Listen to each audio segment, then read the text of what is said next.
प्रातःकालीन सूरज का सौंदर्य देखिए। ये देखने के लिए हम कन्याकुमारी और कहाँ कहाँ जाते हैं देखने सनसेट सनराइज। और मैं सौभाग्यशाली हूँ कि मेरे घर के सामने से ही सूरज के दर्शन हो रहे हैं। सूरज के दर्शन के साथ ही पूरी पृथ्वी सूरज के रंग में रंगी हुई। गेहूं की फसल पक के तैयार, अलग अलग वैरायटी की गेहूं के ये ट्रायल लगे हुए हैं।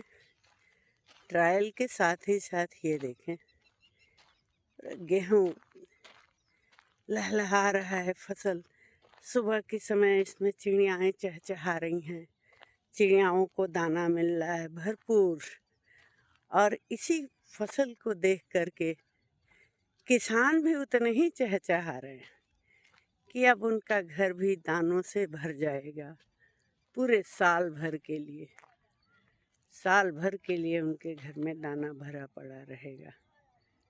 ये देखें, दूर दूर तक ऐसा मनोरम दृश्य अब कुछ दिनों में फ्लैट कल्चर के साथ विलुप्त हो जाएंगे। यह मिलना मुश्किल हो जाएगा।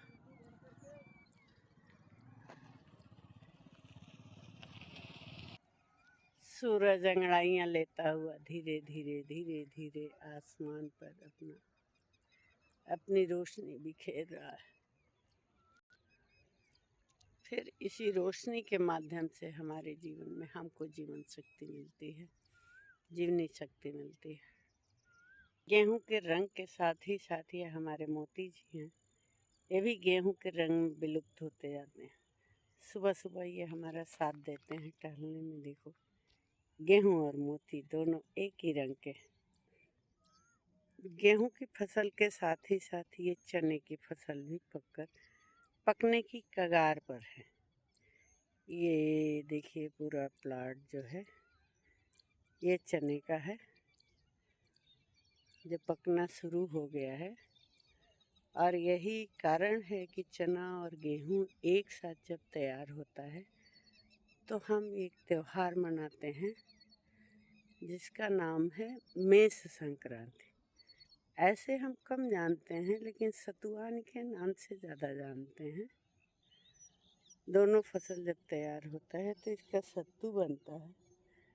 ये दोनों फसल जब तैयार होते हैं तो हमारे यहाँ रामनवमी मनाई जाती है, जिसमें दाल की पूड़ी बनती है, चने की दाल और गेहूं का आटा। और वह पूड़ी बन के जब तैयार होती है तो सुबह सुबह हम रामनवमी का प्रसाद खाते हैं। वाह, क्या स्वाद होता है इनमें। देखिए, महिलाओं ने अपने घर में जलौनी का इंतज़ाम किया।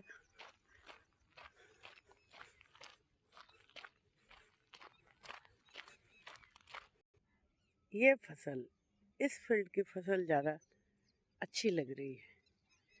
चना देखिए, घुघरुओं की तरह से पेड़ में लगा हुआ है।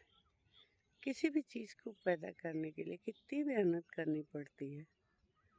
खूबसूरत जैसे लगा हुआ है, मोती सजे हुए हैं। यह